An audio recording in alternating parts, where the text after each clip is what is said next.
Hi friends, welcome to YouTube channel. ഇന്നത്തെ video എപ്സന്റെ പുതുതായിട്ട് launch ചെയ്ത മോണോക്രോം പ്രിന്ററായ എപ്സൺ M1180 എന്ന പ്രിന്ററിന്റെ ഡ്രൈവർ എങ്ങനെ ഡൗൺലോഡ് ചെയ്ത് ഇൻസ്റ്റാൾ ചെയ്യാമെന്നതിനെക്കുറിച്ചുള്ള സിമ്പിൾ വീഡിയോ ആണ് നിങ്ങൾക്ക് പരിചയപ്പെടുത്തി തരുന്നത്. വീഡിയോ കാണുന്നതിന് മുമ്പ് ചാനൽ ഒന്ന് സബ്സ്ക്രൈബ് ചെയ്യുക, ബെൽ ബട്ടൺ ക്ലിക്ക് ചെയ്യുക, ലൈക്ക് ചെയ്യുക, കമന്റ് ചെയ്യുക. അപ്പോൾ നേരെ വീഡിയോയിലോട്ട് പോകാം.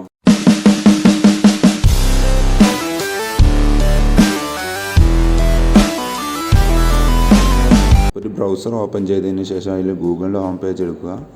അവിടെ നമുക്ക് എപ്സൺ M1180 എന്ന് ടൈപ്പ് ചെയ്യുക, അല്ലെങ്കിൽ M1180 പ്രിൻ്റർ ഡ്രൈവറിനോ അല്ലെങ്കിൽ എപ്സൺ M1180 ഡ്രൈവറിനോ നമ്മൾ ടൈപ്പ് ചെയ്ത്, അല്ലെങ്കിൽ ഇവിടെ താഴെ ഓപ്ഷൻസ് ഉണ്ടാവും, അത് സെലക്ട് ചെയ്യുക.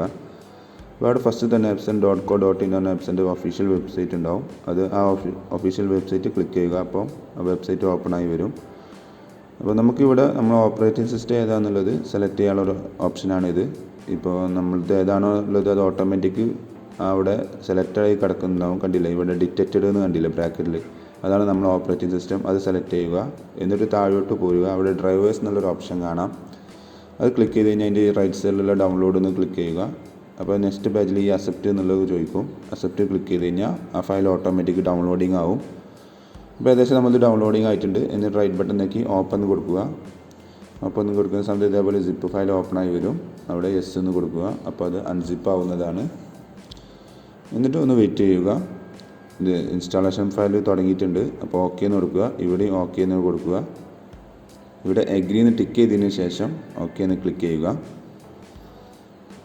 ഇപ്പോൾ ഏകദേശം നമ്മൾ ഇൻസ്റ്റാളേഷൻ നടന്നുകൊണ്ടിരിക്കുകയാണ്. ഈ സമയത്ത് ഒരിക്കലും കമ്പ്യൂട്ടറും പ്രിൻ്ററും നമ്മൾ USB കേബിൾ വഴി കണക്ട് ചെയ്യരുത്. ആ കാര്യം പ്രത്യേകം ശ്രദ്ധിക്കുക. ഇവിടെ ചെയ്യുന്ന സമയത്ത് ലാസ്റ്റ് ചോദിക്കും USB കേബിൾ കണക്ട് ചെയ്യാൻ വേണ്ടി. അപ്പം മാത്രമേ കണക്ട് ചെയ്യാൻ പാടുള്ളൂ. യെസ്, ഇവിടെ കണക്ഷൻ മെത്തേഡ് ചോദിച്ചു. ഈ പ്രിൻ്ററിന് നെറ്റ്വർക്ക് ഉണ്ട്. അപ്പോൾ നെറ്റ്വർക്ക് കണക്ഷനാണ് വേണ്ടത് അതോ USB കണക്ഷനാണ് വേണ്ടതെന്നാണ് ചോദിക്കുന്നത്. നമുക്കിപ്പോൾ USB കണക്ഷനാണ് ആവശ്യമുള്ളത്. നമ്മൾ USB കണക്ഷൻ ജസ്റ്റ് ക്ലിക്ക് ചെയ്ത് ഓക്കെ എന്ന് കൊടുക്കുക.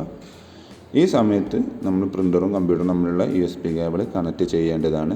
ഓക്കെ, അപ്പം അത് ചെയ്തു. USB കേബിൾ കണക്ട് ചെയ്തിട്ടുണ്ട്. അപ്പം കമ്പ്യൂട്ടർ കുറച്ച് നേരം സെർച്ച് ചെയ്തതിന് ശേഷം ഇതേപോലത്തെ മെസ്സേജ് വരും, ഇൻസ്റ്റാളേഷൻ കംപ്ലീറ്റഡ് പറഞ്ഞിട്ടുള്ളത്. ഓക്കെ, അപ്പോൾ നമ്മളിത് ചെയ്തതെല്ലാം കംപ്ലീറ്റഡ് ആണ് എന്നാണ് അതിൻ്റെ അർത്ഥം. ഓക്കെ എന്ന് കൊടുക്കുക. എന്നിട്ട് നമുക്ക് കൺട്രോൾ പാനൽ ഓപ്പൺ ചെയ്ത്, കാരണം നമുക്കിത് ചെയ്തത് കറക്റ്റാണോ അല്ലേ എന്ന് അറിയണമല്ലോ. അപ്പോൾ അതിന് വേണ്ടിയിട്ട് നമുക്ക് ജസ്റ്റ് കൺട്രോൾ പാനൽ ഓപ്പൺ ചെയ്ത് അവിടെ നമുക്ക് പ്രിൻ്റർ ഡിവൈസസ് ആൻഡ് പ്രിൻറ്റേഴ്സ് എന്നൊരു ഓപ്ഷൻ ഉണ്ട്. ഞാൻ കാണിച്ചു തരാം. യെസ്, ഇതിൽ ഡിവൈസസ് ആൻഡ് പ്രിൻറ്റേഴ്സ് എന്ന ഓപ്ഷൻ കാണാം. അവിടെ നമ്മൾ പ്രിൻ്റർ ഡിറ്റക്റ്റ് ചെയ്തണോ എന്ന് നോക്കാം. ഇവിടെ അൺസ്പെസിഫൈഡ് എന്നുള്ളതിലാണ് കിടക്കുന്നത്. കുഴപ്പമൊന്നുമില്ല. കുറച്ച് നേരം വെയിറ്റ് ചെയ്യുക, അല്ലെങ്കിൽ കമ്പ്യൂട്ടർ റീസ്റ്റാർട്ട് ചെയ്യുകയോ ചെയ്ത് കഴിഞ്ഞാൽ ഇതേപോലെ ഡിറ്റക്റ്റഡ് ആയിട്ട് കാണിക്കും. അപ്പോൾ റൈറ്റ് ബട്ടൺ നോക്കിയാണ്ട് പ്രിൻ്റർ പ്രോപ്പർട്ടീസിൽ പ്രിൻ്റ് ടെസ്റ്റ് പേജ് എന്നുള്ളത് ഉണ്ടാവും. ഞാൻ പ്രിൻ്റ് ടെസ്റ്റ് പേജ് എന്ന് കൊടുത്തു. അപ്പോൾ നമുക്ക് പ്രിൻ്റ് വരുന്നുണ്ട് എന്ന് നോക്കാം.